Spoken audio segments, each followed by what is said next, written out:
बोलिए सतगुरुदेव की जय। साहिब। आज दीक्षा पद्धति में संसार में बड़े मतभेद हैं। कुछ लोग लाउड स्पीकर पर दीक्षा देते हैं। मैं इसका एक छोटा सा उदाहरण देता हूं। ये पद्धति व्यवहार संगत नहीं है। मैं लिखित में इसका प्रमाण दूंगा। एक गुप्ता जी थे, मेरे पास आते थे। वो अपने एक मित्र को साथ लाते थे। कहते थे, गुरुजी ये बहुत दानी और बहुत सज्जन है, लेकिन ये दारू पीने का बहुत शौकीन है। आपकी शर्त है कि 3 महीने तक शराब नहीं पिया हुआ हो। ये नहीं रुकता है, लेकिन आपको मानता भी है, कृपा करो इस पर। मैंने अपनी शर्त फिर दोहराई। उसने ये जान लिया कि शायद मुझे यहां से ऐसी दीक्षा नहीं मिलेगी। एक बहुत बड़ा नामी महात्मा आया जम्मू में। सत्संग हुआ, काफी भीड़ जुटाई लोगों ने। उसने नाम ले लिया उससे। कैसे नाम लिया?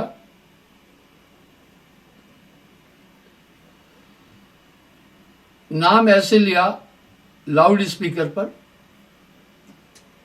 कि भाई जाओ फलाना नाम जपना, अब मैं गुरु तुम चेला। वो बाहर निकला, आकर के अपने दोस्त को बताया। ये बड़ा अटपटा गुरु था। इसने न कुछ नियम बताया, न कुछ कर्म धर्म बताया। बस एक नाम बोलकर बोला जाओ तुम वो हो गए। वही मैं भी हजारों आदमियों को एक टाइम पर नाम देता हूँ। 1,000 आदमी को दिया नाम, ज्यादा दिया। मोर देन मिलियन लोग नाम है। नाम की पद्धति है, गुरु शीश पर हाथ रख करके दीक्षा देता है। ये सब चीजें आजकल। तब वो क्या कहते हैं, भाई ज्यादा भीड़ होती है इसलिए ऐसे किया। नहीं, अब साहब की वाणी से मैं प्रमाण देता हूं।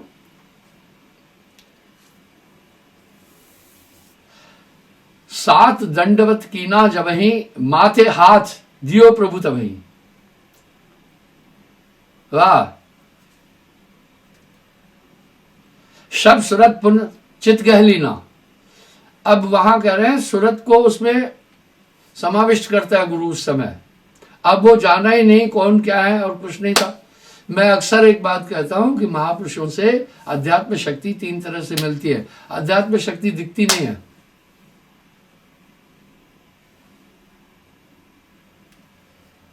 पहला वाणी से।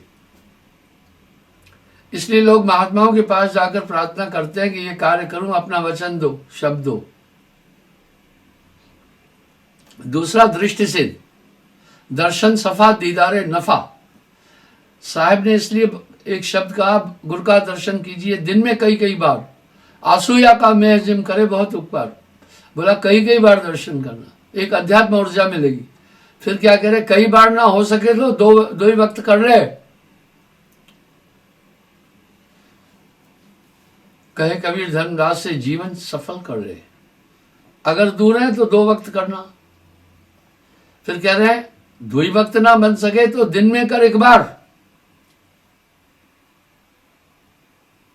कहे कबीर धर्मदास से, सहजे उतरे पार। यानी कोई ऊर्जा जरूर मिलती है। अब साहब एक शब्द और कह रहे हैं, दर्शन सफा दीदारे नफा।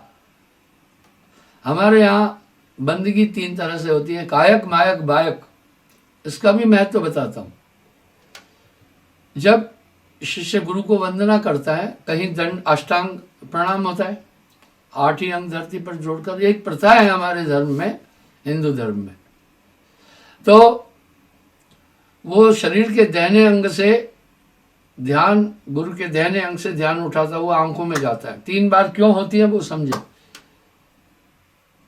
यानी पहले गुरु को अलर्ट करता है कि मैं कुछ मांगने आया हूं आपसे। जब वो दूसरी बार बंदगी करता है, तब तक गुरु अपना कंसंट्रेशन उस ताकत में जोड़ देता है। आपको मैं इसका उदाहरण दूंगा। आप देखें, जब इंसान अंदर से प्रसन्न होता है तो आंखों में वो चीज आ जाती है। जब क्रोध आ जाता है तो आंखें फिर दूसरे तरीके से हो जाती है। जब प्रेम आता है तो आंखें दूसरी तरीके से आती है। इसका मतलब है हमारे अंदर उठने वाले विचार हमारी आंखों पर आ जाते हैं। तब दूसरी बंदगी करता है, तब तक गुरु क्या करता है, अपनी निगाह, अपना पूरा कंसंट्रेशन उस सत्ता में जोड़ता है, वो उसका ज्ञाता है। जब वो तीसरी बार बंदगी करता है तो वो दृष्टि, वो जो सत्ता उसने ली उसमें ट्रांसमिट करता है। ये कायक मायक बायक बंदगी। अभी कौन बताए? ऐसे ही एक आदमी मेरे पास आया, ध्यान संबंधी बात पूछ रहा था, सुमरण संबंधी। मैंने बोला गुरु यही तो बताता है ना भैया। कहाँ से गुरु किया? एक बहुत बड़े पंथ का नाम लिया, वहां से किया। मैं बोला ये बात तो ध्यान और सुमरण की गुरु से पूछना चाहिए आपने, जहाँ दीक्षा मिली। बोला गुरु के पास बहुत लोग हैं, समय नहीं है, बड़ी भीड़ होती है, बात नहीं होगा। मैं कहा गुरु जी को एक संदेश मेरा पहुंचाओगे क्या? ज्यादा बच्चे पैदा मत करो कि उनकी देखभाल ही नहीं कर सकते हो, जितने की देखभाल कर सकते हो तिनका उतनों को दीक्षा दो। वाह! अब वो कह रहा है कि समय नहीं है मिलने का। अरे जब शिष्य को संशय आती है तो गुरु से पूछता है। मैंने कहा इतने बच्चे क्यों पाल रहा है, जो पाल ही नहीं सकता है, सब भटक जाएंगे इधर उधर, और भटक भी रहे हैं ऐसे।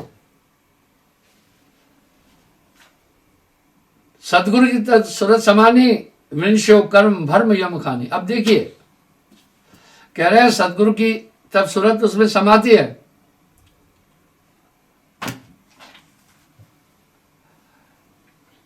सदगुरु की तब जब सूरत समानी, विंशो कर्म भर्म यम खानी। साहब ऐसे ही नहीं कह रहे, गुरु सुरती सुरधीन समाना। अब यहां कह रहे हैं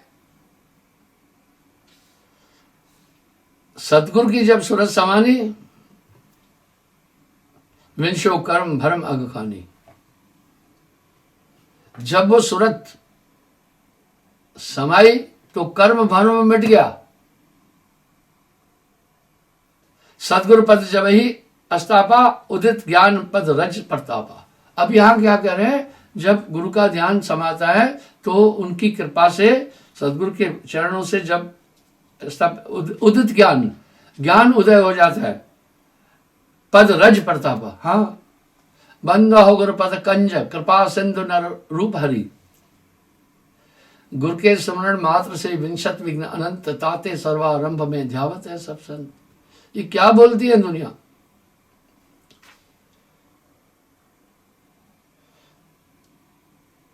हे साहब जो आज्ञा कीजिए, प्रतिमा मूर्त काहू को दीजिए।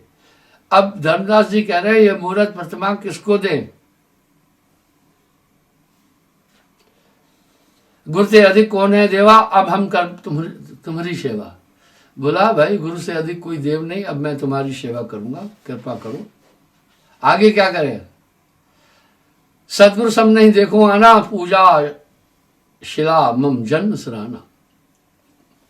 कबहू न कह से मुक्त उपदेशा, तुम्हें भेंट मम काल कलेशा। बोला कभी उपदेश नहीं किया उन्होंने मुझे, मेरा काल कलेश नहीं छूटा। अब साहब देखिए क्या शब्द कह, धर्मदास या चित गह धरऊ। बोला अपने चित में प्रीत सुसाध सेवा अंसरऊ। देखिए कहत कबीर सुनो भाई साधो, साथ संगत तर जाएगा। पीतर पाथर पूजत अंधा, जो गुरु ज्ञानहीन मत बंदा। कह रहे पीतर पाथर पूजे अंधा, प्रभु का शिला रूप कर देखे, ताकर जीवन जन्म न लेखे। शिला मान जो सूरत लगावे, तन धर शिला रूप सो पावे। अब क्या कह रहे हैं, जिसका भी ध्यान करेगा उसका तद्रूप हो जाएगा। कह रहे शिला मान जो सूरत लगावे, तन धर शिला रूप सो पावे। जय आशा तय बासा होई, ताकर मिट सके ना कोई। वाह!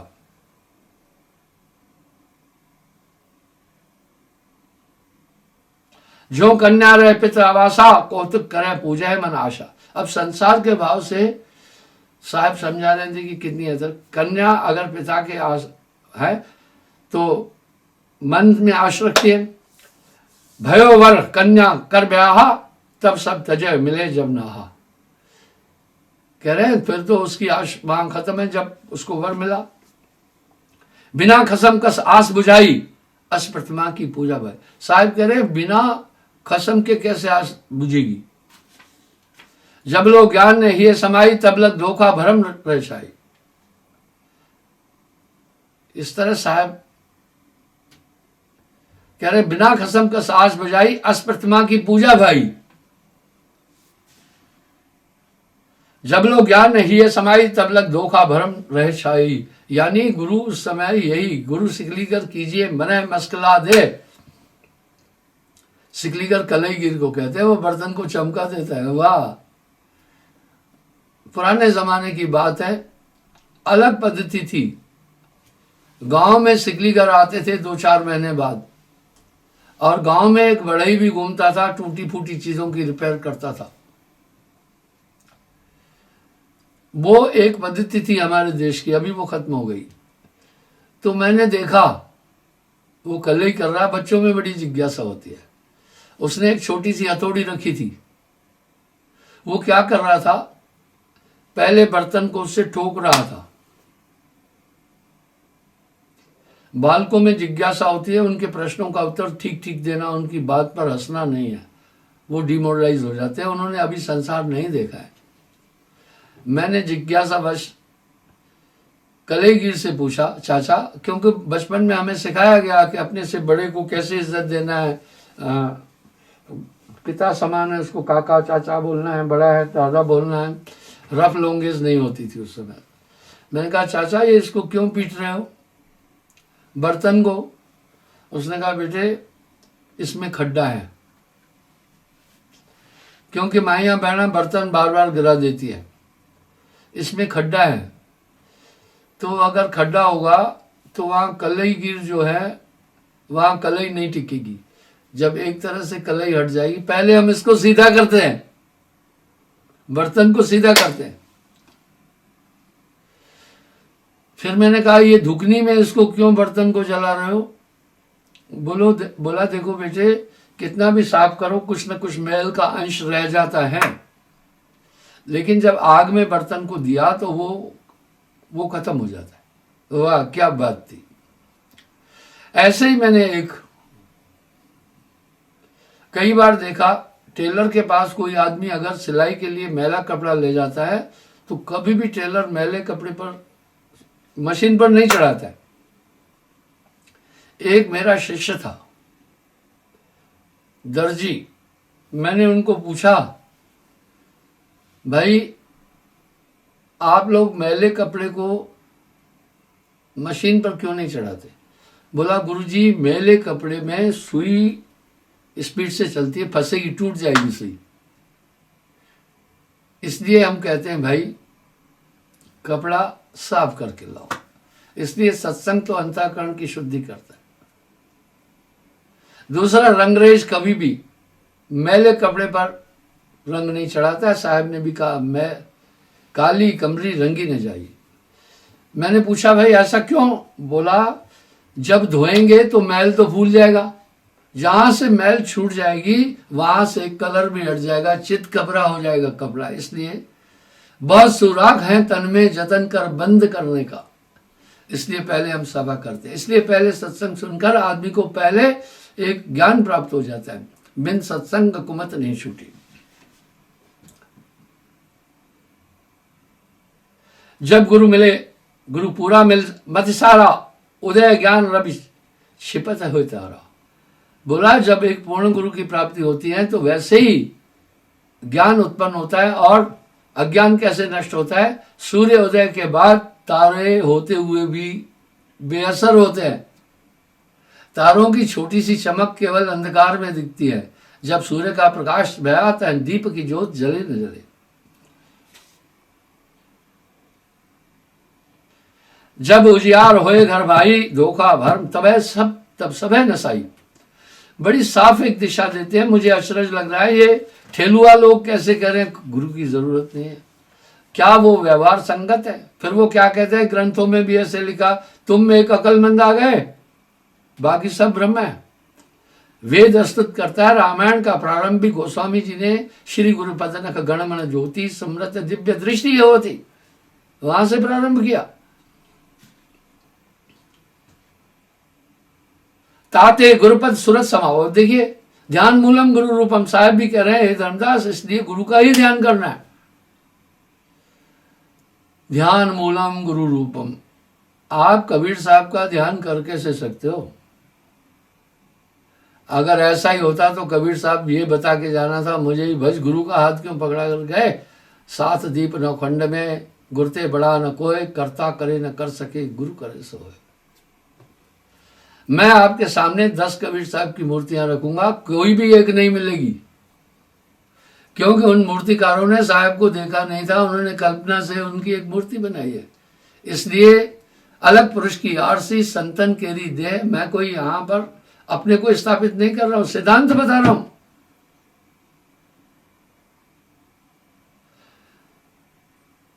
गुरु रहत जी मोह न पावे।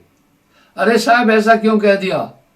सात दीप नवखंड में गुरते बड़ा न कोय, करता करे न कर सके गुरु करे सो होए। इसलिए ऐसे ठेलुआ लोगों को कोई ज्ञान नहीं, वो अपनी तरफ भीड़ को आकर्षित करने के लिए ऐसा आहूत करते हैं, और नियम फ्यम कुछ नहीं बताते, कोई पाबंदी नहीं है, जो खाना पीना है खाओ, जो करना है करो। वाह वाह वाह वाह। यहां साहब कह रहे हैं, गुरु का शब्द मान सब लीजिए, गुरु आज्ञा ते आवे, गुरु आज्ञा ते जाए, कहे कबीर तय दास को 3 लोग डरना है। इसलिए व्यवहार में संगत बात न की जाए। तो कह रहे ताते गुरुपद सुरत समाओ, सतगुरु ध्यान अभय पद पाओ। अलग पुरुष की आरसी संतन केरी देह, लखा जो चाहे अलग को उन्हीं में लख ले। साहब ने पता है क्या है? साधु सेवा बहुत बोली, फिर संतों की सेवा बोली, गुरु के लिए क्या बोलना है पता है? साहब कह रहे हैं 100 व्यक्तियों को भोजन खिलाना, जो उसका पुण्य प्राप्त होता है, वह एक कन्या को ब्राह्मण को भोजन खिलाने से होता है। ब्राह्मण को ब्रह्म रमनता ब्राह्मणा, जो ब्रह्मनिष्ठ है, 100 ब्राह्मणों को भोजन खिलाना एक कन्या को भोजन खिलाने के बराबर है। शास्त्र संगत है ये। कन्या को आदि शक्ति का रूप माना गया। कन्या कौन होती है? जो जब तक मासिक नहीं आया तब तक कन्या है, मासिक आया वो स्त्री हो जाती है। और इसलिए मैं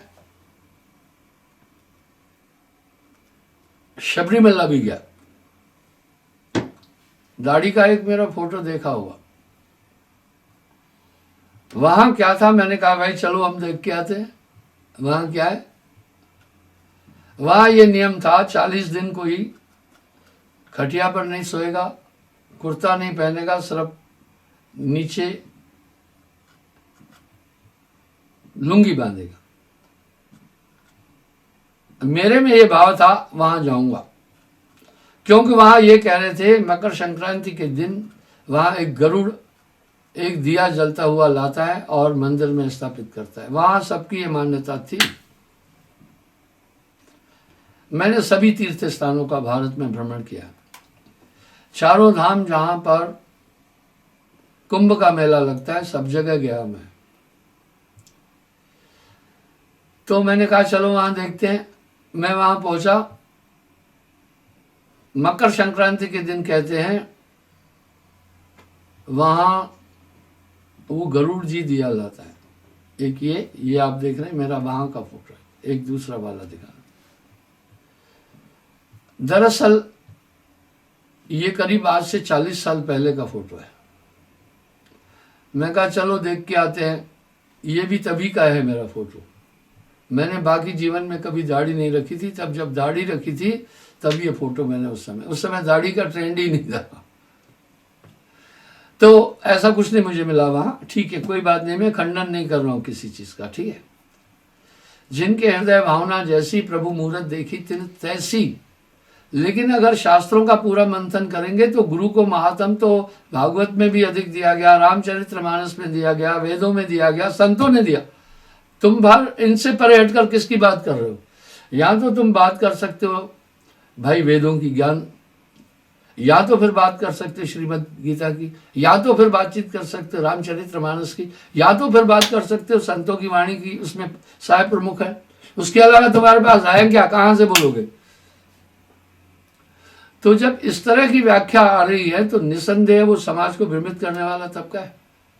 वो कैसा है ठीक बताऊं? वो सब्ज बाग दिखाकर लोगों को अपनी तरफ खींचना चाहते हैं। ठीक वैसे ही आप नेट पर देखना, वो जो डाल देते हैं उसको देखने के लिए कह रहे हैं सब्सक्राइब करो, अपना वो व्यूवर बढ़ाने के लिए। तो ऐसा दिखाते, एक छोटा सा बालक वो एक बहुत बड़े टायसन से लड़ रहा है या बहुत बड़े पहलवान से, एक्चुअली उसको एडिटिंग करके छोटा दिखाया गया, जब उसको ओपन करो तो बड़ा आदमी खड़ा है वहां। इस तरह ऐसे गर्म हॉट सीन्स देते हैं जिससे आदमी मजबूर होकर के उनके उस आइटम को सब्सक्राइब करे। इसी तरह ऐसे लोग जो है ठेलुआ लोग, वो क्या कहते हैं, कोई नियम धर्म नहीं है, जो खाना है, जो पीना है, जो करना है, जो करो, कुछ नहीं है, कोई पाबंदी नहीं है, मांस खाओ, शराब पियो, कुछ भी करो। हाँ, जब वचनबद्ध नहीं किया शिष्य को तो वो सही रास्ते पर चलेगा कैसे? वो तो मांस भी खाएगा। अब साहब तो साफ साफ एक बात बोल रहे हैं, मांसाहारी मानवा प्रत्यक्ष राक्षस जान, इनकी संगत मत कर होए भक्ति में हान। तो आगे साहब कह रहे, गुरु से अधिक न कोई ठहराई, मोक्ष पंथ नहीं गुरु बिन भाई। वाह साहब कह रहे, यही तो गोस्वामी जी ने साहब की वाणी को छायांकित किया। सब अगर आप उत्तरकांड को पढ़ेंगे कबीर साहब निकल आएगा। 250 साल बाद में आए गोस्वामी जी। मैं गोस्वामी जी का कद छोटा नहीं कर रहा हूं, पर वो क्या करें, गुरु बिन भवन तरह न कोई, जो बिनंच शंकर समोई। ये तो साहब के शब्द है। रामकृष्ण तेहपुर राजा, तीन गुरु बंद कीन निज काजा। वाह, रामकृष्ण जगत के राजा रहे, उन्होंने भी गुरु को की स्तुति की है। रामकृष्ण से को बड़ा, तिन भी तो गुरु कीन, तीन लोक के नायका, गुरु आगे आदीन। फिर एक जगह यूं दिखाते हैं, नेट पर देखना कभी, यूट्यूब में आ जाता है, एक शेर के पेट में हिरण ने दोनों सिंग ऐसे फंसा रखे उठाया हुआ। जब उसको आप ओके करोगे, ऐसा कुछ सीन नहीं है उसमें, आदमी को आकर्षित करने के लिए वो ऐसे, कोई शर्त नहीं है, खाओ पियो मौज मस्ती करो, पराई स्त्री गमन करो, जब कोई नियम ही नहीं। और साहब तो यहाँ ये कह रहे हैं, परनारी के रास्ते अवगुण गुणनाथ, रावण के 10 सर गए परनारी के मां। साच बराबर तप नहीं, झूठ बराबर पाप, जाके हृदय साच है वाके हृदय। वो 7 नियम का पूरा नियम बोला गया है। आप कह रहे हैं कोई नियम नहीं। देव ऋषि मुनि वर्ष सुख शेषा, सब ही बंदे गुरु चरण सुरेशा। इसलिए अतीत उठाकर देखिए ना, ब्रह्मा जी ने अग्नि को गुरु,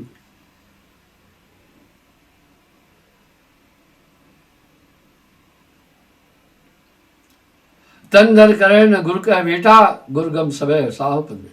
जब आपने गुरु नहीं किया, गुरु बिन मोक्ष मिले ना भाई, कोटिन भांत करे जो आई। मूर्ख जीव कर गुरु है अकेला, बिन गुरु जगत काल को छेला। कहते हैं मूर्ख लोग ये कहते हैं गुरु की जरूरत नहीं है, कह रहे वो सब काल के जीव है।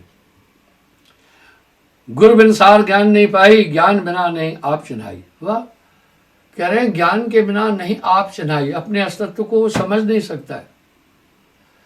कहते हैं गुरु ज्ञान देता है, वो दिव्य दृष्टि देता है, जिससे अंतःकरण के में, पहले तो मन ने अंतःकरण में मैल की, मैल से उसको क्या फायदा मिला, जीव अंधा हो गया।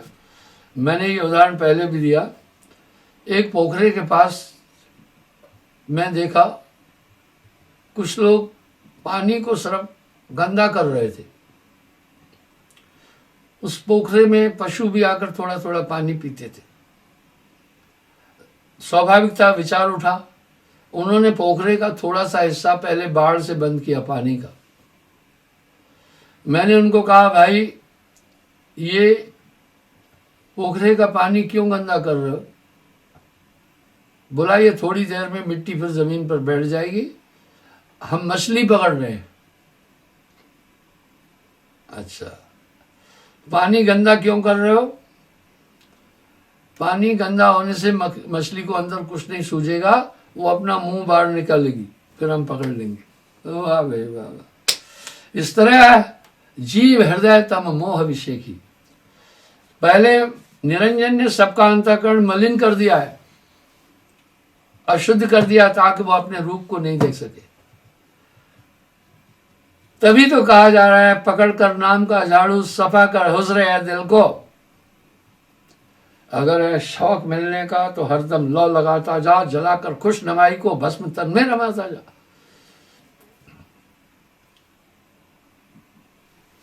और सही बात है, जब अंधकार हो जाता है तो मछली को कुछ नहीं दिखता, पकड़ में आ जाती है। जब हृदय प्रकाशित हो जाता है, उसके बाद मन का जोर ही नहीं चलता है। यहां साहब कह रहे हैं, नाम बिना हृदय शुद्ध ना हुई। फिर क्या कह रहे हैं, जहां नाम तहकाल गत नहीं, फिर उसका जोर नहीं चलता है।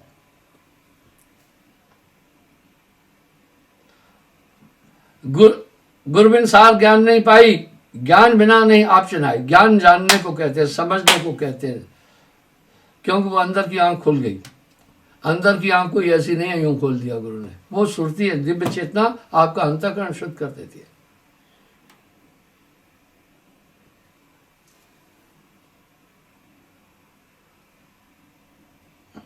जो ही आप गम नाही, तो अलग जीव हो भटका करे। क्या कहते हैं, जब तक उसको अपना बोध नहीं हुआ तब तक ये जीव भटकता रहेगा। क्या हुआ वेदों के पढ़ने से न पाया भेद को, आत्मा जाने बिना कोई ज्ञानी कहलाता नहीं। कबीर साहब ने वेदों का खंडन कभी नहीं किया है। उनका एक शब्द देखो बता रहा है, को कहे वेद झूठा, झूठा वो जो वेद न विचारा। वेद तो अपनी निरंजन तक की स्थिति पूरी बता रहा है, जीवन पद्धति पूरी बता रहा है, पाप पुण्य का पूरा ज्ञान दे रहा है। वेद को झूठा नहीं कहा जा सकता। पर हाँ भाई, एक ट्रेन दिल्ली तक जाती है, अगर उसमें आप टिकट लेकर कलकत्ता की बैठे, कलकत्ता जाना उस ट्रेन से, वो नहीं जाएगी, वो दिल्ली तक जाती है। बस साहब ने ये बात कही।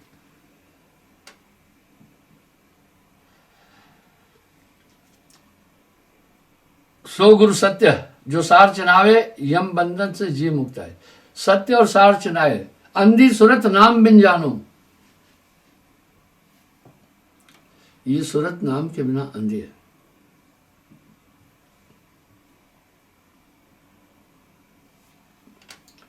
धर्मन तुम मम शब्द विचारो, सर्वमयी यक ब्रह्म निवारो। इसलिए धर्मदास, सब में एक परमात्मा को देखना। अब कह रहे हैं कोई नियम नहीं, इसका मतलब मांस खाए ना। और साहब इस पर तो एक बड़ा ठोस शब्द कह गए, मांसाहारी मानवा, मांसाहारी मानवा प्रत्यक्ष राक्षस जान। शायद मेरे इस शब्द को बहुत कठिन लगेगा। मांसाहार ईश्वरीय अपराध है, मांसाहार धार्मिक अपराध है, मांसाहार सामाजिक अपराध है, और मांसाहार वैज्ञानिक अपराध है। आप देखें, इसका बहुत नुकसान है, लोग नहीं जानते हैं। इसका बहुत बड़ा नुकसान है। आज अमेरिका, ब्रिटेन, यूरोप में डॉक्टर अपने टेबल पर एक स्टिकर रखते हैं, बी वेजिटेरियन। सामने प्रमाण है। औसत आयु भारत की 58 साल है, ज्यादा नहीं है, बहुत कम है। और जापान की औसत आयु हमसे बहुत ज्यादा है, वहां शाकाहारी लोग हैं। ये क्यों ईश्वरीय अपराध है? क्योंकि हमारे धर्मशास्त्र कह रहे हैं, आत्मवतम सर्वभूतेषु, 84 लाख जीवों में एक ही आत्मा है, इसलिए आत्मा को दुख नहीं देना है। जीव दया और आत्म पूजा, इन सब देव अवर्णा पूजा। दूसरा, इसलिए ये ईश्वरीय अपराध है। धार्मिक अपराध क्यों? ये धर्म सत्य और अहिंसा की बात कर रहा है, किसी भी प्राणी को कष्ट नहीं पहुंचाना है। भाई मैं किसी को व्यंग नहीं कर रहा हूं। कुछ लोग अपने को हाईलाइट करने के लिए बोलते हैं, भैया उस जानवर को नहीं मारो, उसको वहां छोड़ दो, सांप को फलाना करो। मैं कह रहा हूं मेरे भाई, तुमने तो हत्या का एक बहुत बड़ा ठेका बना रखा है। ये क्या है? मत्स्य पालन। मांस पर क्यों नहीं बैन हो रही है? वो जीव हत्या नहीं है, वो भी तो जीव हत्या है ना। पर साच कहो तो मारन धाई, झूठ कहा नहीं जाई, संतो झूठे जगह ते आई। वाह, मांस मांस सब एक है, क्या बुकड़ी क्या गाय। वाह वाह वाह, वह खसी वह गाय कटाया, बधई जन्म गवाया, भाई रे दो जगदीश कहां से आया। साहब कोई पक्षपात थोड़ी किए, अपनी बात उन्होंने बड़े वजन के साथ समाज के आगे रखी है। ये मानवीय अपराध है। वाह, एक तो ये ईश्वरीय अपराध है, एक धार्मिक अपराध है। मानवीय अपराध क्यों है? मानव, मनु के माध्यम से मानव है आपका नाम। सभी प्राणियों की रक्षा करना मानव का धर्म है। ये पृथ्वी का राजा है, इसलिए जो मानव इनको मार रहा है वो मानवीय अपराध भी कर रहा है। अब वैज्ञानिक अपराध क्यों है? क्योंकि विज्ञान ये कह रहे हैं संसार के अंदर दो तरह के प्राणी हैं। वैज्ञानिक ये कह रहे हैं जो मांस खाने वाला आदमी है उसकी आयु कम होगी, उसके पास रोग ज्यादा आएंगे। मैं उदाहरण देता हूं आपको, मैं बड़ी साफ साफ बात बोलता हूं, शायद वो कठिन लगे।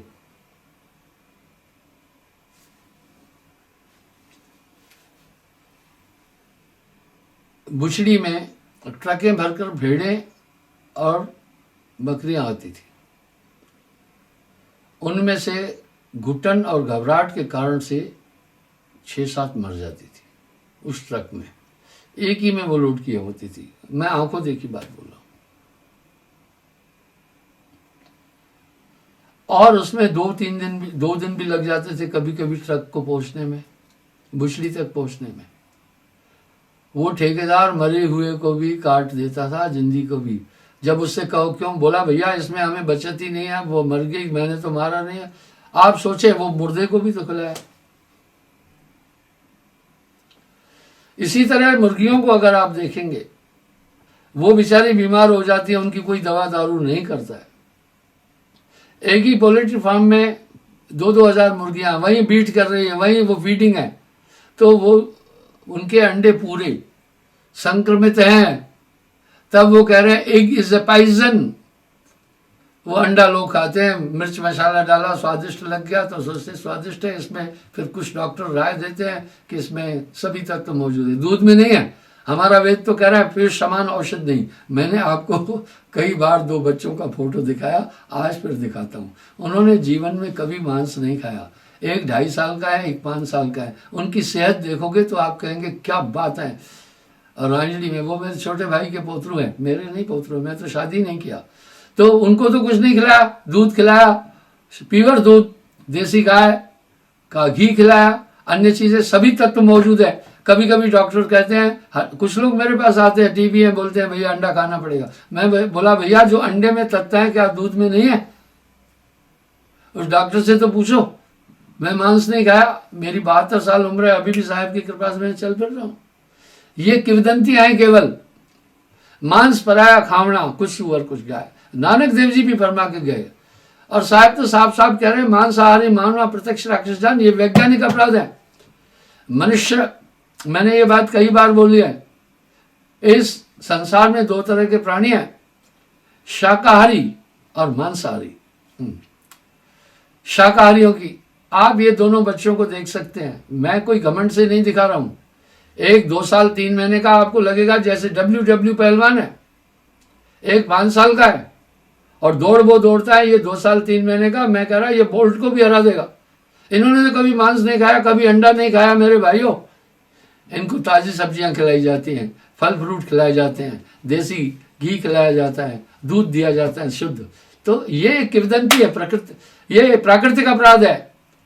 डॉक्टर सैमुर भी कह रहे हैं, बाकी भी कह रहे हैं, इस संसार में 2 तरह के प्राणी हैं, शाकाहारी और मांसाहारी। मांसाहारी प्राणियों की पहचान है, उनके आंखों में इंफ्रारेड सिस्टम है, रात को भी देख सकते हैं। जिस भी जानवर की आंख चमके रात को, समझना ये मांसाहारी हैं। दूसरा, वो पानी जीभ से उठाकर पिएंगे। जो इस तरह पानी पी रहा है वो बाई बर्थ मांसाहारी है। तीसरा, उनके नाखून नोकीली बाल पेन की तरह होंगे, वो समझना मांसाहारी है। चौथा, उनके दांत भी लंबे होंगे और तीखे होंगे, सुई की तरह होंगे, ताकि अपने शिकार को चीर फाड़ सके। पांचवा, उनमें जहर होगा। आप देखें, बिल्ली है, नेवला है, लकड़बग्गा, सियार, भेड़िया, तेंदुआ, सिंह, कुत्ता आदि, ये सब मांसाहारी श्रेणी के प्राणी हैं। आपने कभी नहीं देखा होगा कुत्ता किसी की सब्जी खा के आया जाकर खेत से, कभी नहीं। आपने कभी नहीं देखा होगा कि शेर आकर के किसी की फसल में साग सब्जी खाकर चला गया, कभी नहीं। बिल्ली भी नहीं, ये क्रॉस डाइट में जाते ही नहीं है। इस तरह शाकाहारियों की 5 पहचान है। पहला, वो डार्क ब्लाइंड है, अंधेरे में नहीं देख सकते, आपको अंधेरे में नहीं दिखता। दूसरा, पानी निगल कर पीते हैं। तीसरा, उनके नाखून चौड़े हैं। चौथा, दांत भी चौड़े हैं। पांचवा, उनमें पॉइजन नहीं है। उदाहरण के लिए गाय, भैंस, बकरी, ऊंट आदि ये शाकाहारी श्रेणी के हैं। पर ये आदमी ऊंट को भी शराब पीना सिखाता है, सिगरेट पीना सिखाता है, ये खोपड़ी है। कभी नहीं देखा होगा भैंस किसी मुर्गी को चप चप करके खा रही हो, कभी नहीं देखा होगा गाय किसी चिड़िया को खा रही है। नहीं नहीं, वो क्रॉस डाइट में जाते नहीं। इंसान भी शाकाहारी है, उसी श्रेणी में आता है। ये डार्क ब्लाइंड है, ये पानी निगल कर पीता है। एक ने कहा जी बंदर तो मांस खाता है, मैं बोला इंसान ने उसमें गंदी आदत डाली। बीच में आपने देखा होगा अमेरिका के दूध पर थोड़ी सी बैन लगाई गई थी, वो कुछ विश्व हिंदू परिषद के और आरएसएस के लोगों द्वारा ये कहा गया था कि वो वहां गाय को मांस खिलाए जाते हैं। बिल्कुल ठीक है, वो क्या करते हैं, पिग ऑयल, सुअर का ऑयल चारे में मिलाकर गाय को खिलाते हैं। तो वो उसको हैबिट हो गई, फिर उसकी वो मांसाहारी बन गई। चलो मैं आपको ये नहीं कहूंगा। बंधुओं, मैं ये कहना चाह रहा हूं, और ये पानी भी निगल कर पीता है, नाखून भी छोड़े, तो ये क्रॉस डाइट एक वैज्ञानिक अपराध है। अब वो कह रहे हैं कोई नियम नहीं है, खाओ पियो जो कुछ करना है। वाह भाई वाह।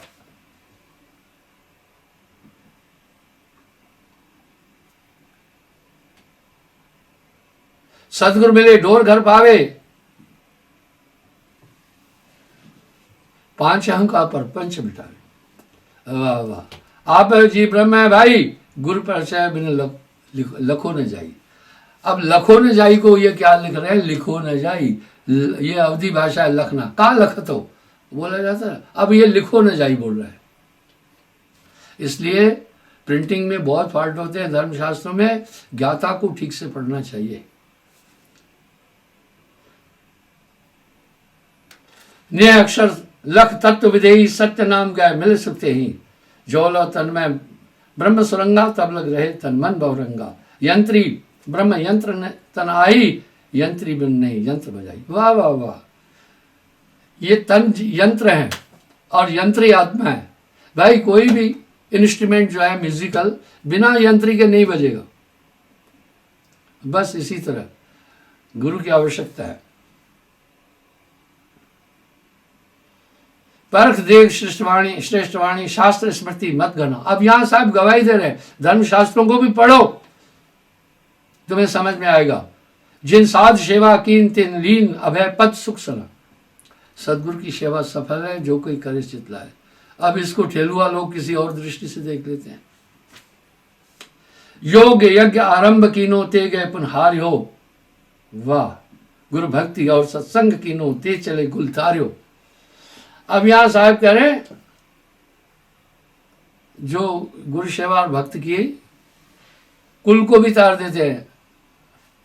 आगे साहब क्या बोल रहे हैं, ठीक है, वो ध्यान से सुनना। इस पर कभी कभी लोग कह रहे हैं मेरी मां चली गई, नाम नहीं लिया था, गुरुजी क्या हुआ। मैं कहा चिंता मत कर, साहब उनको भी गति देते हैं अगर तुम पूरा जीवन भक्ति ठीक करोगे।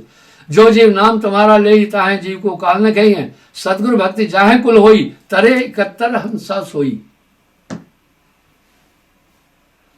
अब साहब क्या बोल रहे हैं, जिस कुल में भी अगर सतगुरु की भक्ति है, सतगुरु भक्ति जाहे कुल होई। कह रहे हैं सतगुरु की भक्ति जिस कुल में है, तरे 71 पुरखा सोई, उसकी 71 पीढ़ियां तर जाएगी। सतगुरु भक्ति जाहे कुल होई, तरे 71 पुरखा सोई। 71 क्यों, 36 पीढ़ियां जो गुजर चुकी है और वो भी तर जाएंगे, कैसे नाम मिलेगा। अब शायद फिर यहां क्या करें,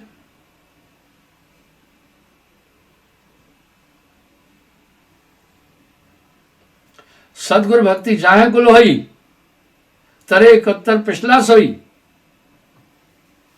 2 बार आ रहा है ये बात।